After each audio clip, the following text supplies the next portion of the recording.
Good afternoon, everyone. My name is Angeline Constantino, and welcome to this week's brand new podcast episode.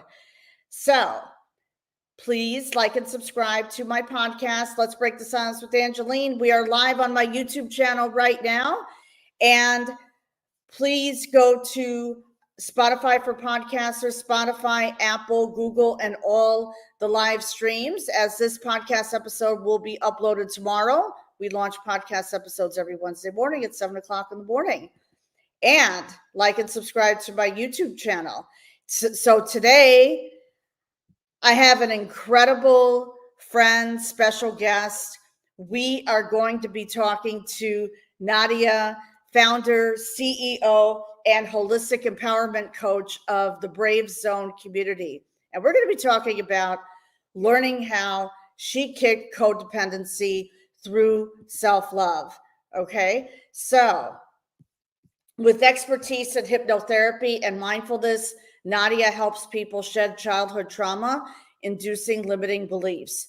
Drawing from both professional knowledge and personal experience, she empowers individuals to break free from abusive relationships, dead-end situations, and step boldly into a life they love. So without further ado, there she is, the queen, the self-love diva. Hello, queen. Well, it's funny because I take what I can get. On TikTok, I'm Diva, self-love diva, and on some other platform, I'm self-love warrior. Oh. Diva wasn't available, so people are like, "Oh, you've graduated into a warrior or a queen." Yes, you have. I just graduated you into a queen. Yeah. I'm so happy to have you on my show. So what is the time right now where you are? 2 p.m. Eastern Standard Time. I'm from Ontario, Canada. Yeah, and didn't you just attend the Cyndi Lauper concert? Oh, yes. Oh. Girls just want to have fun, and that's what we're here for. You know, we're here to break the silence, and we're here to help women amplify their voices so they can step into their true power and live their happiest lives ever. So this topic that we are going to be talking about today is so important. And the work you do, Nadia, is so needed today because, you know, and what I wanted to ask you, where were you before? Because I know you wanted to share your story with my audience today. So who is Nadia? Oh, thank you. Thank you for having me here, by the way. This is beautiful. And we always have nice, great chances to chit chat. So I'm excited. So where do we start? I feel like, you know, when I'm at an interview and they say, tell me about yourself. Okay, where do I start? Well, I guess I'll start with the topic. Codependency. I was codependent all of my life, Angeline, all of my life. And when we're codependent, ever since we're children, it plays out for our entire life. That's what happened to me. And so how it showed up was I was that overthinker. You know, like I wanted everyone's acceptance, approval, validation. I had anxiety as a child. I would go to school with stomach aches every day. Then when I started getting older, I started getting bullied at school. At home, it wasn't like a safe, comfortable, loving place. At school, it wasn't either. And nothing changed. As I grew older, then I got married and I didn't have a safe space in my relationship or in my job. And so one day I was like, what is literally happening here? I was in my mid to late 30s. I was like, what is going on here? And this was about 12 years ago. Don't do the math. But I was like, what is happening here?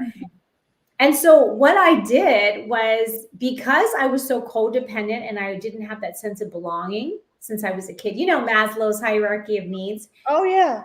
Right? Yes. Oh, my goodness. I've studied that. Yeah. So belonging is right there on the top, right? Or is it the bottom? I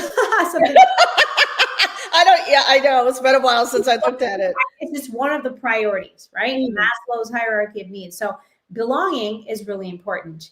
And it was very important to me, but because I never had it, guess what? Then I was codependent, looking for that sense of belonging from other people, you know, because I didn't have like a close and connected family where I felt loved and cared for and wanted. I literally felt like I wanted other people to adopt me into their families. And then they would be like inviting me to places. And then like, I'm not their family. I'm not their blood. So then it kind of like fizzled off. And I always felt this sense of rejection. But anyways, back to the relationship thing, because I think that's really common, right? I was controlled, manipulated, gaslit, intimidated all of my life for 15 years.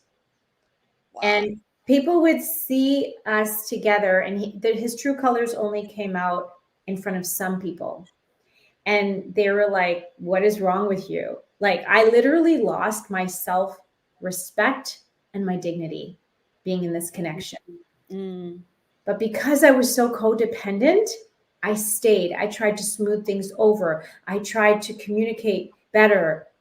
I tried to get curious about what I could do better as a spouse so we would have more peace in the house. I was determined that I was not going to get a divorce and I was going to give my kids a really good life.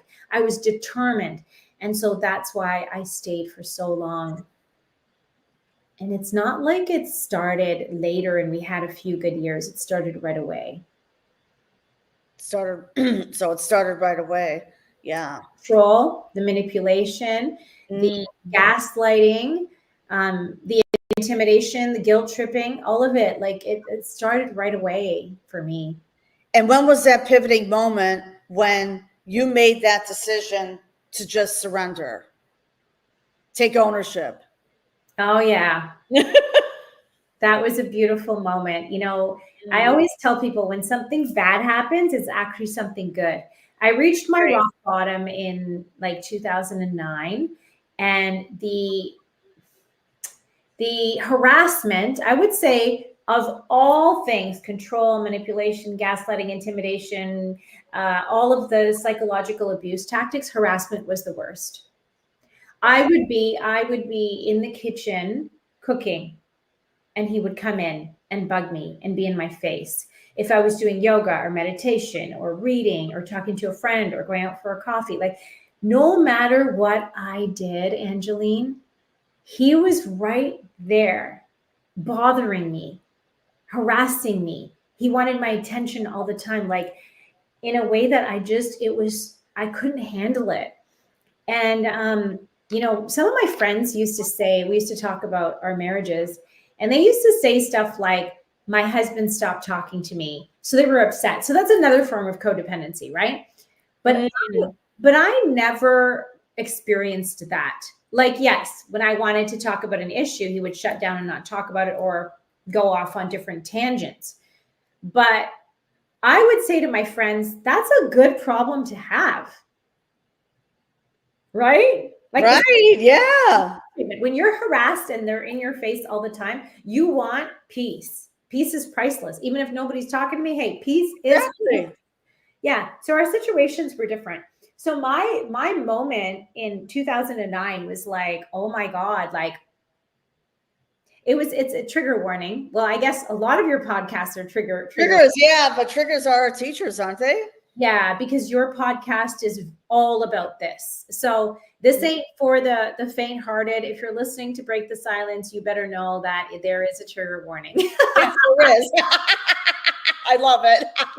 Right? No, there is. Seriously, there are triggers. Yeah. There are trigger warnings, and triggers are our teachers. No, I mean, you know, listen, to this day, I still get triggered a little bit, you know, like once in a while. The trigger warning, like in terms of talking about the severity of my situation where I couldn't handle the harassment anymore. Wow. It was killing me. Angeline, I was like, in that moment, I was like, what am I doing here? I'm no good for my kids. Why am I on this earth? I can't go to my family. They're not there for me. I don't have anybody to help me. And I'm a single mom. My kids are better off without me. And so something happened. It was like the shit hit the fan. I finally, like, I was sick and tired of it, and I didn't know how to stop it. I tried my best and nothing was working. So I took some pills. Ooh. And I ended up in the hospital. Oh no. Yeah. And I was in the back of the with the paramedics, and I thought I was going to get compassion when he asked me what happened. And I said, it's my situation. And he said, well, get out of your situation. Angeline, in that moment, I was like, that was an aha moment for me. It was like, nobody's coming to save me. Like, nobody's coming to save me. And right, there you go. Right. And it's that moment that I took my power back, because I was like, nobody literally cares. Nobody's coming to save me. I got to save me. I have to be the one to save myself, because nobody can do it. There you go. There you go. There Yeah. you go. And I want whoever's watching here to know that, like, I come across it all the time where people say, when I take my power back, like when I say, I took a hard look at myself after that. The way I took my power back was I told myself, I literally created this situation because I tolerated it. What's wrong with me? I can point my finger at him all I want, but what was my part in it? Why did I stay? There was something in me. So what I decided to do was I decided to take my power back by taking accountability and responsibility. There was no more snowflake, victim, blaming the victim. I don't care. Blame the victim. If you're the problem, you're the solution, right? That's right. That's right. It's like Taylor Swift's song, Hi, it's me. I'm the problem. It's me. I love being the problem because then I'm the solution, right? Right, right. Yeah. So then I didn't leave my marriage because I was mad. I mean, leaving your marriage when you're mad, unless, of course, it's a huge safety concern, I don't recommend it, because then you're not clear, you haven't done the work on yourself, and you can attract it again. You can't just leave the person that is doing this to you. You have to divorce the person that you were that tolerated it. I love that. Yeah. So you're not divorcing them. You're also divorcing the part of you that put up with that. And how does one do that? Because so many, like, I especially see it in women, they choose to sit in that filth. Yeah. That's not very good. And that's very disempowering. Yeah. And so I did that for 15 years. I sat in the filth and I was like, just upset. I was the victim. I didn't know what to do. I tried my best. I tried so many things. Nothing worked. But you know what I realized? Literally, okay, so I've been divorced for 10, 11 years now. And I had an epiphany even recently about this. And I realized recently that the reason that it never worked out is because I tried so hard, but he didn't have the same goal as me. And I didn't even know that. I just realized that recently, that his goal wasn't the same as mine. He wasn't trying to make it better. Because I always used to say to him, fix it or forget it. Like, why are we here? You don't want to divorce me, but you don't want to make it better. Like, what do you want? It wasn't, right. He did not have the same goal. So I want people to know, if they are trying to work out their relationship, then make sure that your partner has the same goal. Maybe your goal is to make things better and give your children a good life. Maybe their goal is to gain power through putting you down. That's a goal. That's literally a subconscious goal. And they don't even know what they're doing. Yeah. So you asked me, how did I do that? Right. So for 4 years, I stayed for 4 more years while I worked on me. There you go. I did that through, first, I had to love myself enough, just enough. I didn't love myself a lot, just enough to allow myself to do some work on me. Right? Right. Exactly. So, yeah. So when I got to that place of, wow, nobody's coming to save me, I need to save myself. I need to love myself enough to do that. Then I started to become aware. I did self-discovery work, self-awareness work on me. Who am I? What do I want? Why am I doing this? Why am I tolerating this? What are my blocks? What happened to me in my past that it is impacting me now? And like, why would I stay? Why would I tolerate this? What are the mistakes that I'm making so that I'm perpetuating this problem? Because the truth is, we have more power than we think. Right? I agree with you. We're stronger. I always say, you're stronger than you think you are. You are strong. You are strong. Yeah. We are strong women. And I know for me, see, you and I have similar stories because I stayed in my marriage another 3 years to work on myself before I escaped, before I left, because I had to do the inner work. That inner work is so important. And you rose up. I mean, you rose up to the occasion. Doesn't matter. I mean, I was married for 23 years. I mean, in your case, it was 15 then, correct? Yeah. Yeah, 15. And so life is a mirror reflecting back at us what's happening in our inner world. So if this kind of abuse is reflecting back at me, then I have to ask myself, what am I doing? It's like when you have a mirror and there's like some dirt on your face and you're cleaning off the mirror. Like, stop looking at the other person and start to look at yourself. When you change, your life changes. That's it. That's it. Right? And so I started doing a lot of self-awareness work and a lot of self-love work, but I also sealed the deal with taking action. I'll give you an example.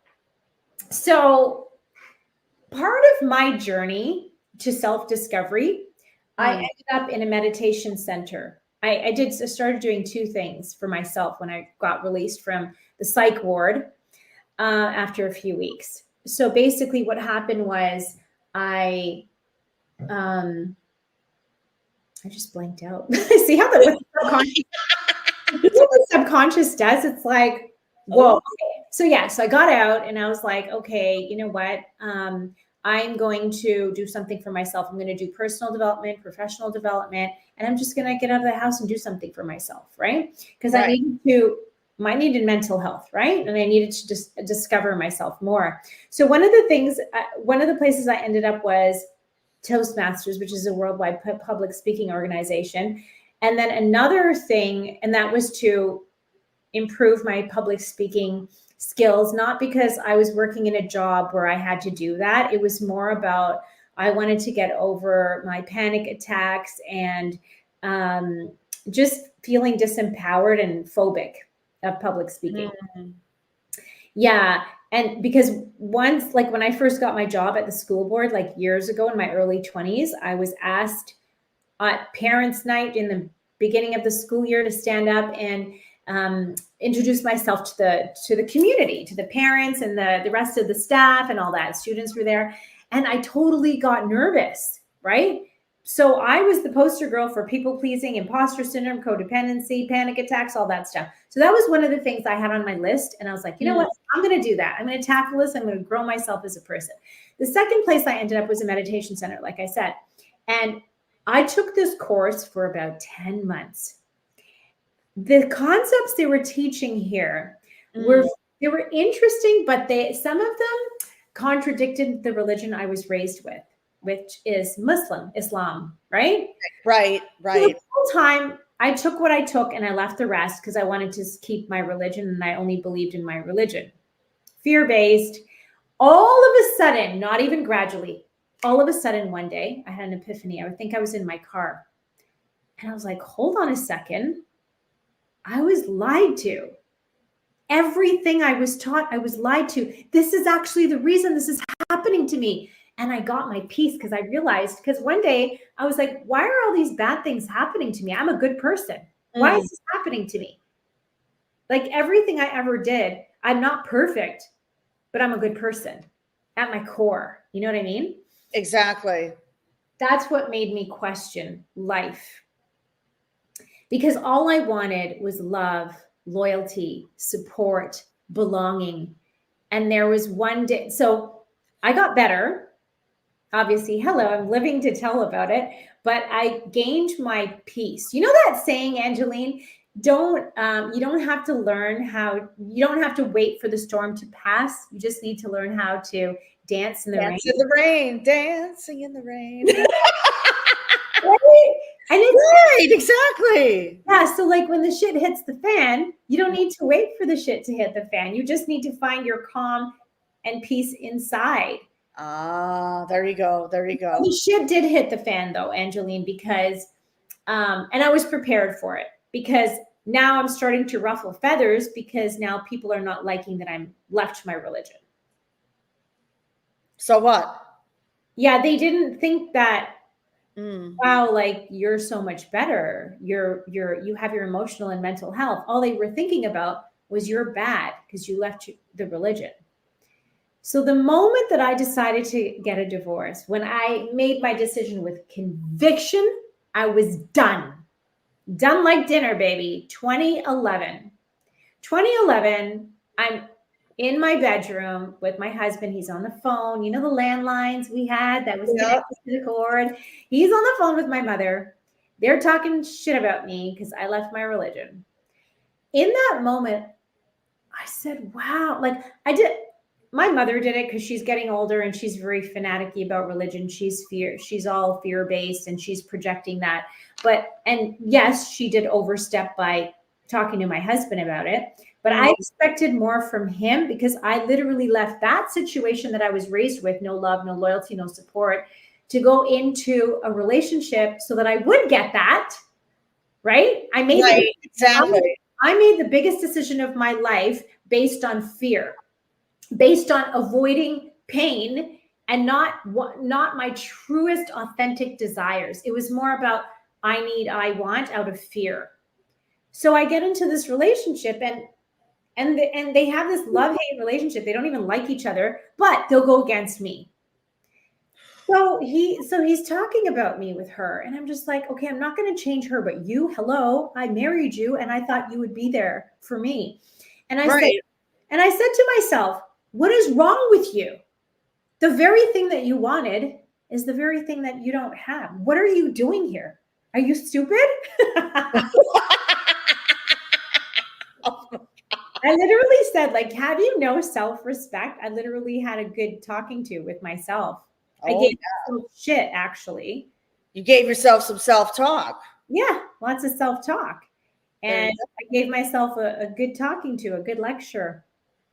And in that, it was that moment of conviction that I said, no, I'm done. I'm done. I'm just not doing this anymore. You can talk to her, and they still talk. They like, it's weird. Don't ask. I don't want to know. I love my peace. You know what? When you're just with yourself, you don't have to worry about who does what. I'm not codependent anymore. You know, that's good. You want to say what you want to say. You want to do what you want to do. You want to talk to who you want to. Go ahead. You do you. I'm ejecting myself. Right. Exactly. So as far as the codependency, define codependency for the audience, please. Yeah. So it's basically when you look to others for your acceptance, approval, validation. This is when we have people that overthink. Oh, this person's not texting me back. Did I piss them off? Will they like me? What if I say this? I can't say no. I got to overextend myself. I have to be agreeable. I can't put my foot down. I can't set boundaries. I used to think that, like, I was never the kind of people pleaser that would lay it on real thick with people and suck up. You know, I was never a suck up. So I never even knew that I was being a people pleaser. I really didn't know.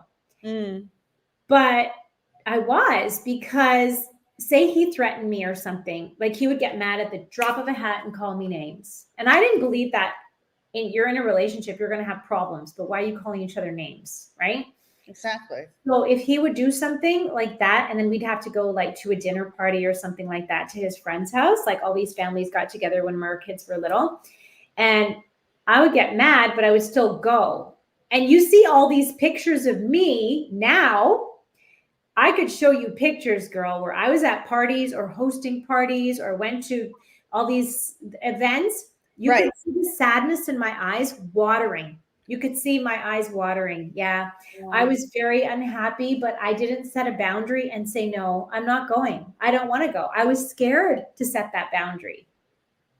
There you go. A lot of women think they're setting boundaries because they're giving their husband a few choice words about what they think of them, of what they did, but they're not actually, they have to feel the consequence. And I didn't want to do that. I was too scared. Okay. You were too scared. Right. Right. And that's even for me. Like, I used to host events too. I had parties at the house, and, we would go out, but then, like, you could tell for me too, sadness in my face, in my eyes. Yeah.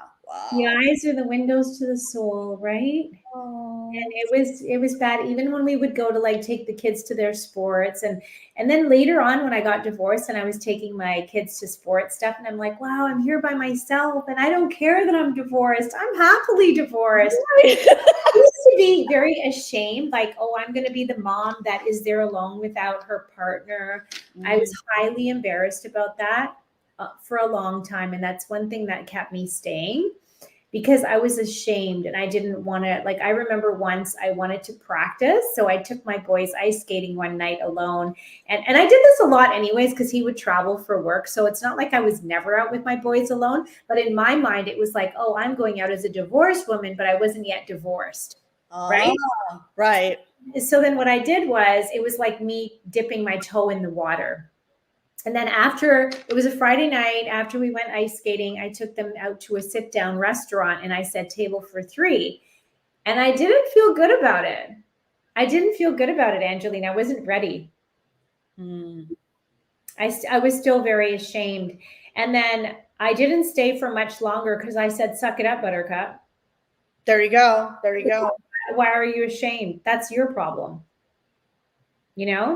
And then I remember when I really did truly start to set boundaries, where the kind of boundaries where he would feel a consequence. I remember one day we went out for dinner and I had already made up my mind that I was going to start to practice courage, and I would master courage by taking action. I love that. That's scary, right? That's scary.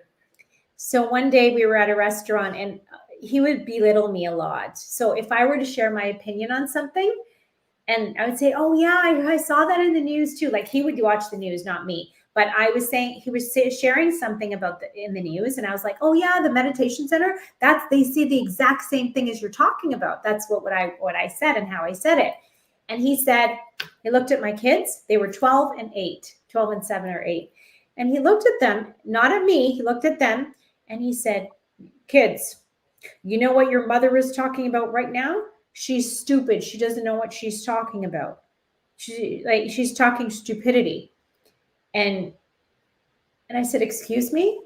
I said, I'm allowed to have an opinion and to share. And so I said, you know what? I'll be walking home. I didn't want to go into the car with him. And the walk home was about 45 minutes. And my older son, he got out of the van and he said, I'm going to walk with Mama. Wow. He was walking with me and he said, now this was a shock, the thing that came out of his mouth. But how old was he at the time, your son? He was 12. Okay.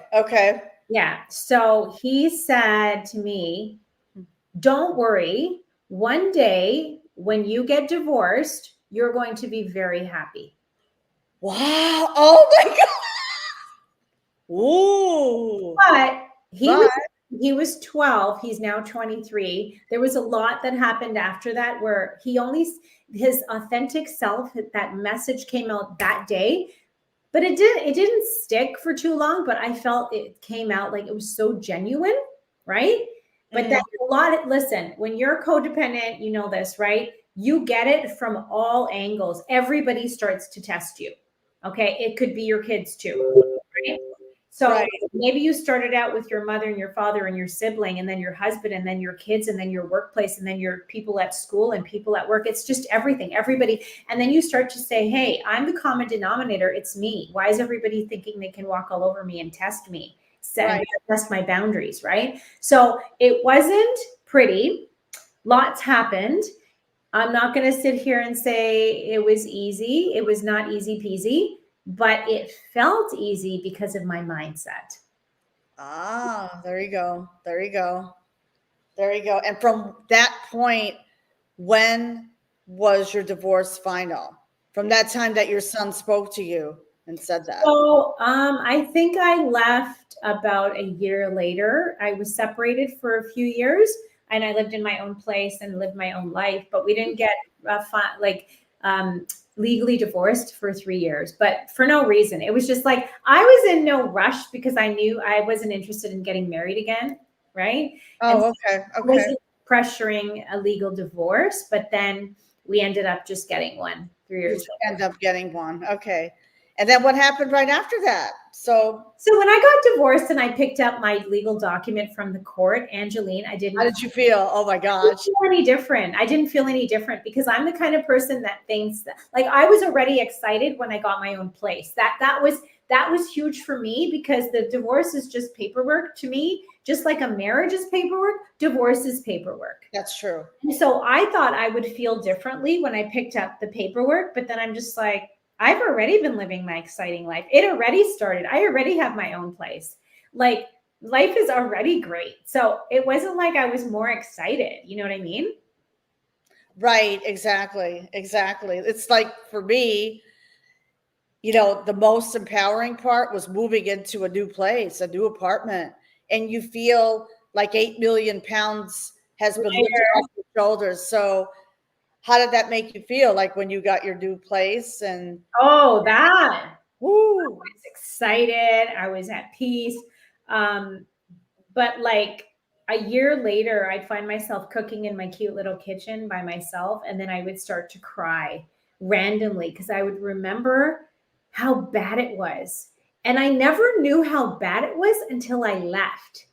So in hindsight, I realized how bad it was. And so this is what you probably see this a lot with your clients, Angeline. I do. Yes. Is that they don't see like the trauma they're going through until hindsight. Right? Right. No, I get that. And what I wanted to ask you is so what are some of the most effective tools or techniques you use to help women break through their subconscious blocks? Yeah, so we do a lot of the shadow work, the inner child work, the subconscious work, the visualization, the releasing. So we internalize beliefs as children, right? That that lead to our experiences. So say you were shut down when you shared something authentically as a child. We've all been through our own trauma. Some of us have had immigrant parents where we lived in the hood. We had very, humble beginnings, or maybe our parents were divorced. Maybe there was domestic abuse. And I internalized beliefs as a result of the things that I experienced, disempowering moments, little moments that happened. I created an identity about myself. When I was a kid, I made decisions. We all do it. Before the age of 7, we're operating in slower brainwave states, the theta state pretty much, where we don't have that conscious filter. So anything that happens, boom, it goes into the subconscious. It gets stored there. And then we act from that mindset and we play out experiences in adulthood that align with those beliefs and that identity that is stored in our subconscious. And that's why it's so powerful. So I developed beliefs. Relationships are not safe. I am not lovable. I don't deserve respect. A lot of things like that. I developed an identity. I am insecure. This is just my life. I always thought I was the underdog. And I used to think everybody else was better than me in everything, and it was a lot.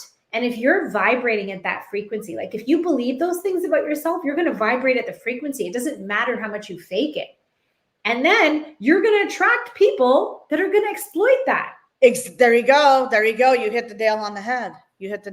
Right. So that's how we ended up there.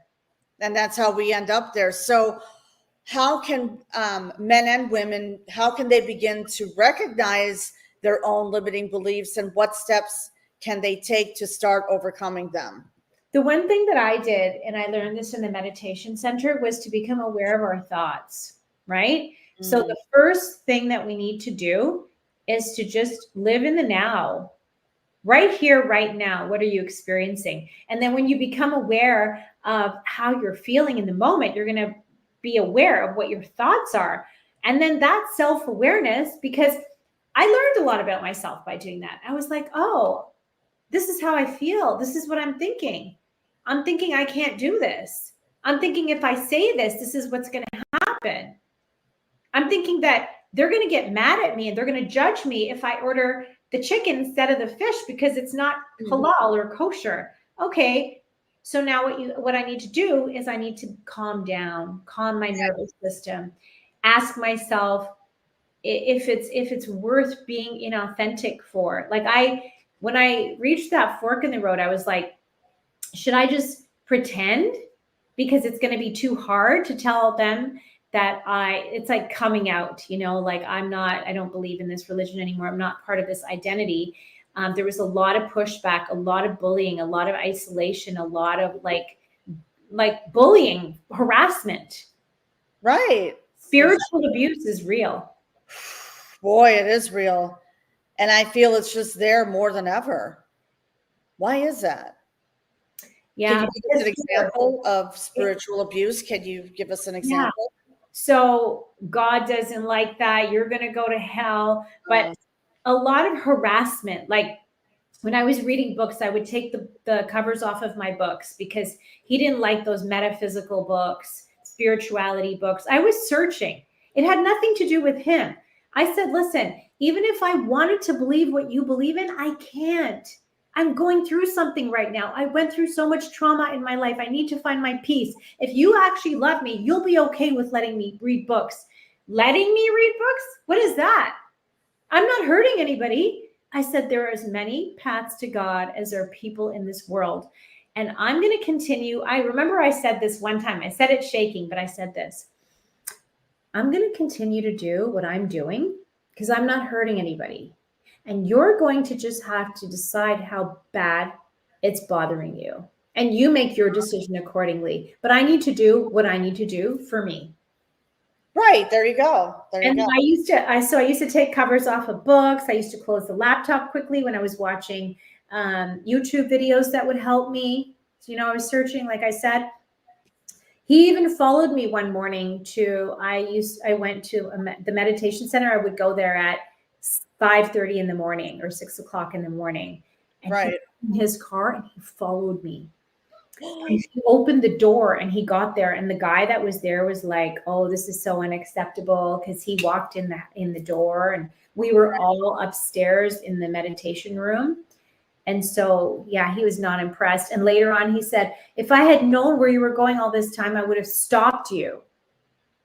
I said, why? Really? Yeah. Yeah. He said he would have stopped me from going because he wasn't comfortable with that. He called it a cult, which it can be a cult, but I'm not stupid. I'm all about balance. I take what I take and I leave the rest. And I don't feel the need to go into anything like as in any cult. I'm all about balance. And he never trusted that I had a mind of my own. Yeah, he used to always say, because me and my friends used to talk about stuff, and he used to say, you don't have a mind of your own. But that's kind of what do they do? Isolate. They like to isolate. Isolation. Yes. That happened to me too. Oh yeah. Yeah. They're like, it's a thing. It's a tactic. It's a psychological abuse tactic where they say things like, you don't have a mind of your own. Those friends are not good for you. Then he started to say, when you get a divorce, no one's going to be your friend anymore. He projected his own fears onto me because that happened to him, not me. Right. That happened. Right. Exactly. That happened to him, not you. It's a projection. It's a reflection on himself. Yeah. So there was a lot, but codependent no more, hashtag. No more. We're going to hashtag no more codependency. Let's get rid of it and step into your power. Take your power back. Self-love. It's just so liberating, honestly. It's just so liberating. I implemented the same things at work, with my family, with my friends.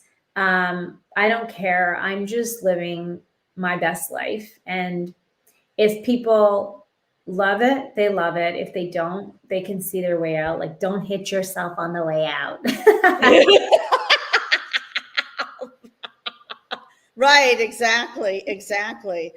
So how do you help clients who resist change, even when they know their beliefs are holding them back? How do you coach them? What are the strategies that you have implemented in your coaching program to make women more aware of their limiting beliefs, shedding those limiting beliefs? So if they don't really resist, the women don't resist, I find the men resist. Oh, the men resist. Interesting. Yeah. That's right, because you coach women and men. I coach women and men, and I find that the men are harder to coach. Because their ego? Is it because they feel they have to be like masculine, or what is that? No, it's more about being in their logical mind. They're in their logical, they're wanting to take notes. I have some female clients that write, but the more heart-centered you are, the more right-brained you are, the faster my coaching works, right? Because I incorporate the kind of modalities that will require people to really just be. They don't have a lot to do. Yes, I give homework. Yes, I ask questions. Yes, we do the shadow work. Yes, they got to know things at the conscious logical level, but I also need them to be in this alternate like brain state so that they can incorporate the shift more immediately. And so if they do happen to resist, and some females have, they're like, oh, I love it when I resist. And then right away you call me out. I call them out. Let me tell you. Oh, sure. I know you do. Because we actually met on TikTok last year. And we've become very good friends, remember? Yes, through another coach. And you heard me say that to people? Yes, I remember. And that resonates with me. So yeah, I'll call them out and I'll say, listen, you gotta do you want to change or not? Like, you're resisting right now.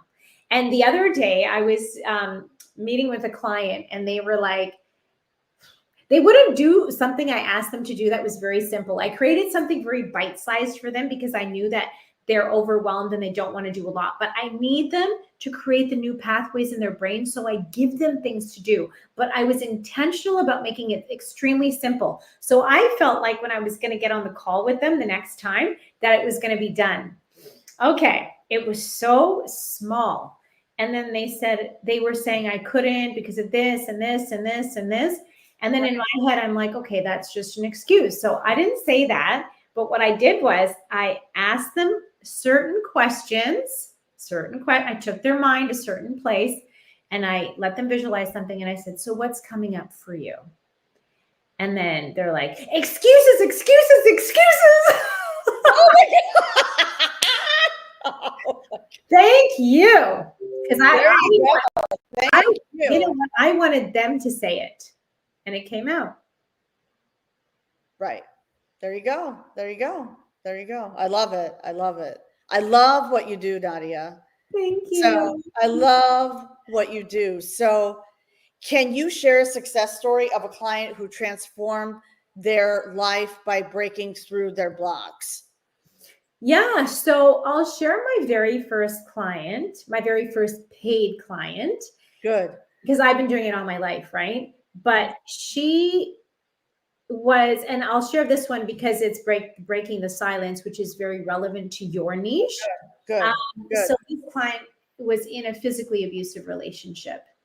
And when she came to me, she was at her wit's end, Angeline. She was like, we broke up, but we went no contact. And I want to contact him. I love him. And I'm just like, I'm thinking this is a trauma bond. And this is just, the withdrawal that we feel when that roller coaster of emotions, right? Like the oxytocin and then the cortisol from the abuse and all that stuff and the no contact and then the highs and lows, the dopamine, the oxytocin, the cortisol. So I knew what I had to do with her. So 3 sessions, Angelina took 3 sessions and she was good. Wow. And she's literally now married to her best friend and they're traveling. Like I see her posts and she's just good. Oh, that's amazing. That is amazing. Oh, that is so empowering. Yeah. It doesn't have to take long, right? It doesn't. No. I mean, I had a client, actually, we're meeting tonight on Zoom. She's from Australia. And we had 4 sessions. And she was like, oh my God, what just happened? I know, it's wild. It's like, it's sometimes too good to be true, because when I meet clients after 1 or 2 sessions and I feel their energy is so much more empowering. Yeah. I say, how are you doing? And they're like, actually, I'm really, really good. Really good. And it's not like it's sustainable change. It's not like it's that kind of shift that you have to like keep doing. It's like you get this sustainable shift. Exactly. Well, yes, and that makes you feel great, empowered when you see a client making that huge shift in their life, just literally. Yeah, that's amazing. That's amazing. So, all right, actually, what I wanted to do was just some advice for women and men. So, because we're coming up to the top of the hour. How can someone start to rebuild their self-confidence after years of feeling stuck or powerless? Similar to what you went through for 15 years. So I would say, and that's a really good question, I would say start with living in the now. Start with no judgment. Don't want some, holy grail result, because that creates resistance and pressure. All you really need to do, it's so simple, is just be in the here and now. And how do you do that? Is by connecting to your breath, being in the present moment. That is my first thing, because that will give you everything that you need to know. Get off of your phone, go for a walk, sit with yourself. You'll gain insight that way. Speak to the universe, ask the universe questions, open your mind, be willing to unlearn everything you think you already know. That's awareness. The acceptance part is self-love, love yourself, self-care. The best thing you can do for self-care is set a boundary or say no, or just do things for yourself. It's not just the superficial baths and nails and facials and hair. That's great too. Treat yourself if you can. But I would say take little steps to love yourself. What would you do with a person that you loved? You would shoot the shit with them, speak to them, ask them what their thoughts are. What are they feeling? How is their day? Shoot the shit with yourself in a journal. You and I talk about it all the time. You get up, you meditate, you journal. We have our morning routine. We have our morning routine, right? And we do this for ourselves, and we do this for our clients, because the more good we are, the better we can help them. Sure, absolutely. So I would say journal, get to know yourself, and do things that you would do for other people. Think about the 5 love languages. Words of affirmation. Speak nicely to yourself. Your friend, you would say, oh, it's not your fault. Don't beat yourself up. You didn't do that on purpose to that person or that thing. Talk to yourself like that. Why do you talk only to other people like that and beat yourself up? So self-talk, and then quality time, spend quality time with yourself. So go through those and do the things for yourself, and then take the action. The last part is that I would say is be intentional about setting boundaries and setting other people. And there's a book, I didn't read this book, but it's called The Courage to Be Disliked. So I love that book. Yeah. The cost of conformity. This is one of my favorite quotes. The cost of conformity is that everybody likes you but you. It's okay. People don't like me. I don't fucking care. Yeah, me too. Not everyone likes me. In fact, I have haters. Exactly. Who cares? If you have haters, then you're doing the right thing. I know. And if someone comes to me and says, well, I have haters now, you're doing the right thing. You're doing the right thing. You're doing something right. Why do we attach so much shame to people not liking us? Exactly. Why do we have to attach so much shame to people not liking us? Exactly.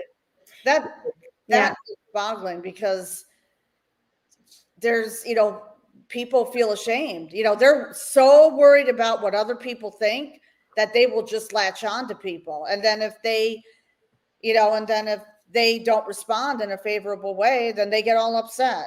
Yeah. So again. This is like, Yeah. And this is what I do, right? Allow my clients to sit with that, sit with the shame, sit with the pain. What is coming up for you? Let's release that. I'm not going to give them coping mechanisms and say, try this for a week. No, let's get to the bottom of it.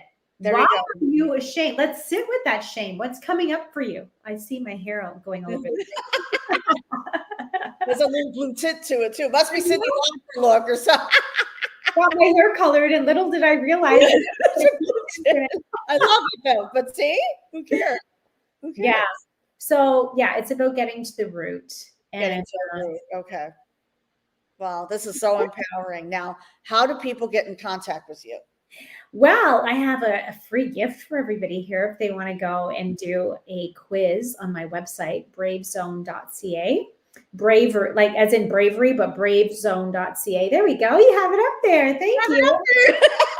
Yeah. And okay, so you can do a quiz to discover why it is that you tolerate or attract these abusive relationships.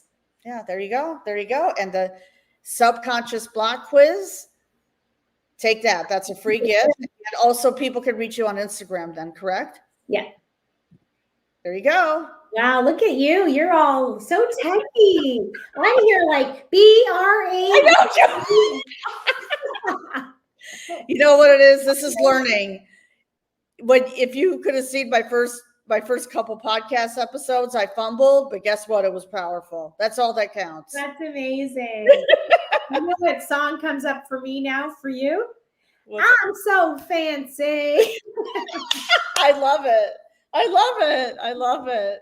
Oh, geez, Nadia, you're amazing. You know, I love watching your journey. I love being on your Facebook, actually, Nadia, you're on TikTok too.